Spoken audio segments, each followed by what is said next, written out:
We're not against rap. We're not against rappers. But we are against those. Something big about to happen. I hear the beat tapping. We some fly rhyming felines rapping on the track. Better yet, grab a gat, cause we hot like Enzo. Doors closed, windows up, cause that's the way we like to ride. Windy City hitting. Check mic 1 2 1 2. We live, baby. Yo, what's up, Chicago? And welcome back to Speak Your Mind Radio, episode 546, season 14. I'm your hostess with the mostest, Queen Star, aka Ms. Hip Hop. And don't forget to follow me and like and share this video. Now, in today's program, we will be discussing American singer, songwriter, actress, and dancer, Maya Marie Harrison. I will be talking about her second hip-hop soul studio album, Fear of Flying, that was released on April 25th, 2000. That was just 2 years before the death date of Lisa Left Eye Lopez from TLC. Rest in peace, baby girl. Today would have been 23 years ago since she passed away on April 25th, 2002. Man, I miss her. She was actually featured on the album Fear of Flying with Maya. You know, Lisa Left Eye Lopez and Aaliyah, death always bothered me. You know, I had more questions than I had answers. But let us continue on to Maya and how she made the conscious decision to become involved more creatively and lyrically on her project, Fear of Flying. Maya launched her own publishing company as well as collaborated with a wider range of established producers and songwriters on the album Fear of Flying. I think she was looking for more of a mature sound. I mean, she was only 20 years old when she recorded her second album. Maya's now 45 years old and still looking 20 years old. It's crazy, but she takes really good care of herself. She is a vegan and has been very open about her experiences with plant-based eating. She stated that her journey started when she was diagnosed with an early stage of osteoporosis. And she said she had knee problems too. You know she's a dancer, and certain times dancers experience these diagnoses such as osteoporosis. And I didn't even know that myself until I had a friend in high school that had the same problem. But Maya said that her eating plant-based diet reversed all of that, and I believe it. She was also in a very toxic relationship, which caused her to gain an additional 35 pounds. And I think this was her secret to getting fit and staying fit. Plus, she's celibate and has been for over 7 years now. Maya said it shifted her mindset to become more clear, full with clarity, and allowed her to stay focused on her self-love, aka self-care. That's what celibacy does for her. That's beautiful. Now, funny, because Lisa Left Eye Lopez also was on her spiritual journey with Dr. Sebi in Honduras, where she died. Speaking of which, let's jump into the track, Taking Me Over, off the album Fear of Flying, featuring the late and great Lisa Left Eye Lopez. I had to give her a moment of silence. Now, Taking Me Over was a fun song to be playing in the house after school. I was only 16 listening to the funny skit in the beginning of the song where Left Eye yells out to Maya, Maya, will you please come out the bathroom? Just put the brush down. Since then, this album has set a lot of nostalgical thoughts for me in my mind.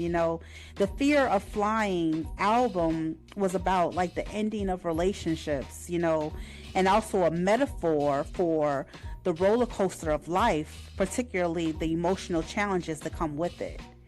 So this track, Taking Me Over, was a fun and upbeat song to get you dancing away from the breakup.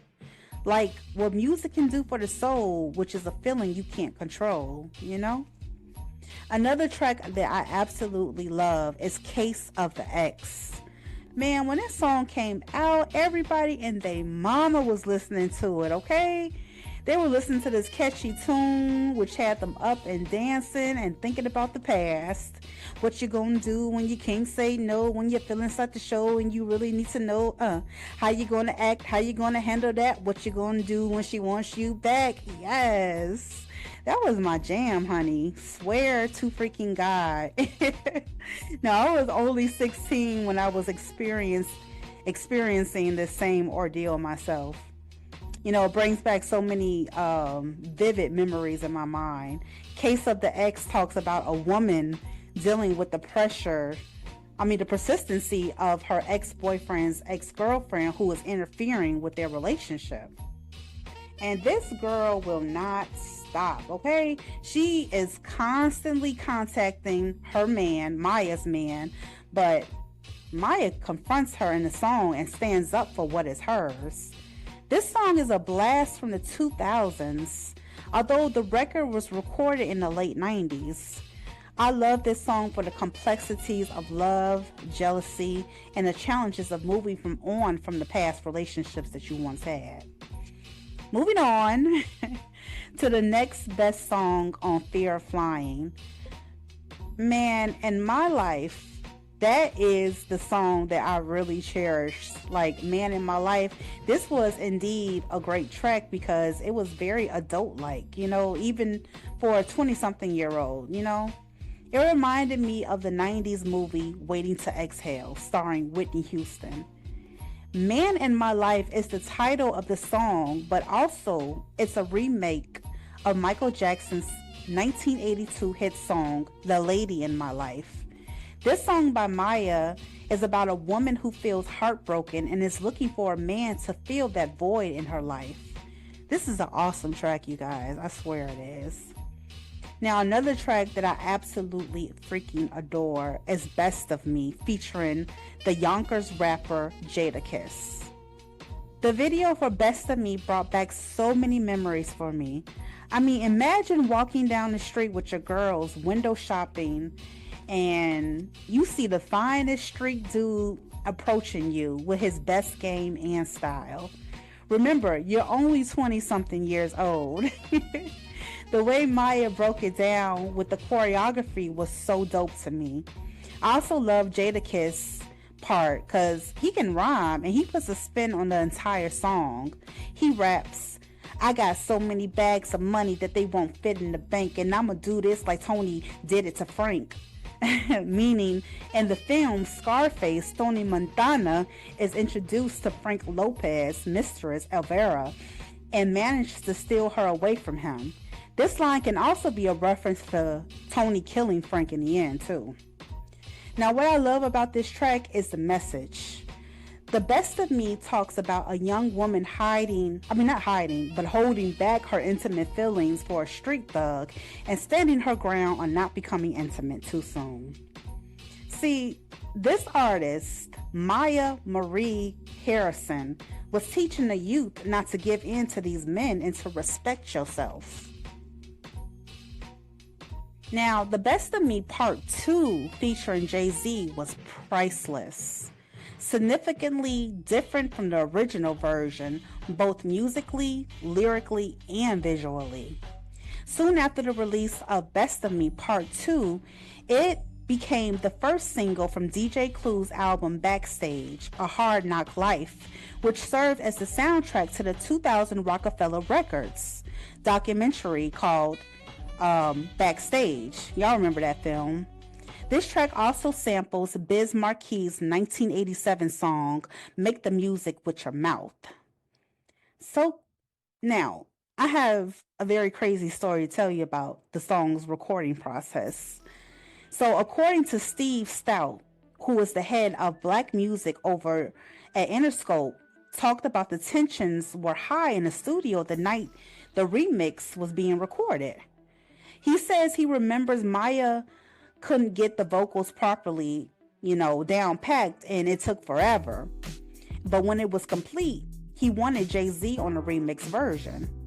So Jay came through to the studio that night at the Hit Factory and understood the assignment, but didn't like Maya's vibe in the room. He looked at her like, I'm rapping on your song and about to give you a hit record, and you're standing there showing me no type of love?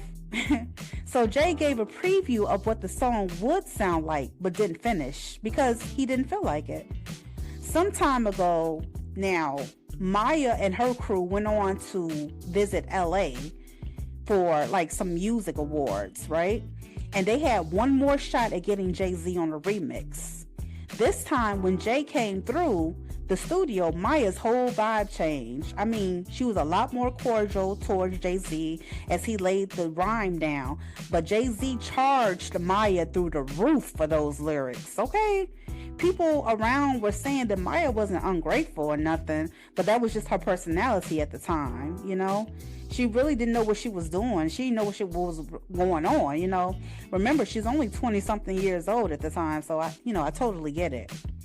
Now let's move on to my next best track from Maya's Fear of Flying, and that would be Pussycat. Yes, again, being in high school, first listening to this album, I definitely could relate. I was a virgin in high school, so this was a woman empowerment song to me. Pussycat is the fourth track from Fear of Flying, and it was produced by Wyclef Jean and Jerry Duplass. I love this song because it sounds like a nursery rhyme in a sense, you know? Pussycat, meow, okay? Speaking of nursery rhymes, Maya's got this track on Fear of Flying called Lie Detector, which tells the story of Maya's boyfriend that she suspects has been cheating on her. In the song, Maya ends up using her truth serum to get her man to tell the truth. I believe Wyclef also hyped up this song by producing it, and he was also featured on it alongside Beanie Man. I love the flow of this song and the vivid story of heartbreak and disappointment, because when Maya finds the truth, she discovers that the same thing with his ex. She ends up cheating on him with his best friend. Now that's a wild twist right there, and one of my favorite songs off the album Fear of Flying. Now let's talk about the track 16. Track 16 was called That's Why I Wanna Fight, produced by the legendary Darkchild. Now That's Why I Wanna Fight is a song about a relationship that experiences ups and downs and constant fighting. However, Maya sees the fighting as an opportunity to make up and get to the love making as she tests her man's nerves. I love this song because the lyrics are simple and easy. Don't get mad at me. Sometimes I get the strangest needs. That's why I turn to you so you can handle it, baby. You're the man for it. Love that song, y'all, okay? Now, another cut I like off the project, Fear of Flying by Maya, is Free. Now, this single was re-added eventually to the re-release of Fear of Flying. So it wasn't on there on like the first original one. But this single served as the third and final song from the album. The song Free was originally featured on the soundtrack to the 2000 film Bait. Although this song was a hit, it was underperformed on the Billboard Hot 100, peaking at and spending 2 non-consecutive weeks at number 42. I really liked the video to Free because they were filming at a skate rink, and my friends and I, you know, we used to skate all the time at the skate rink, all the time with like school parties and stuff, you know. But last but not least, I want to talk about the grandma skit, okay? Which is supposed to be a conversation with Maya's grandma, played by a 90s comedian, Chris Thomas. Now, 25 years later, I find out that they were just imitating another Martin Lawrence when he played his mom on the sitcom Martin. Wow. I didn't know that was a man's voice at all. It's just so funny because you can't, like, they didn't have a video for it. You just had to listen to it. I knew the grandma sounded funny and not like a real grandma, but I didn't know that it was a man. You know what I'm saying? And I found out that the comedian was like up next to Martin Lawrence too, like in the 90s. Carl Thomas, y'all should look him up. But anyway, so many interesting facts I learned during this review, and I want to thank you guys so much, Chicago, and wherever you tuned in for listening. New York, LA, Tennessee, Illinois. Well, you know, I said Chicago, but thank you for tuning in to another great review on Maya's second studio album, Fear of Flying. And don't forget to leave a comment. And if you love what you heard, or even if you didn't love what you heard, share and leave a comment. Peace out, y'all. I love you.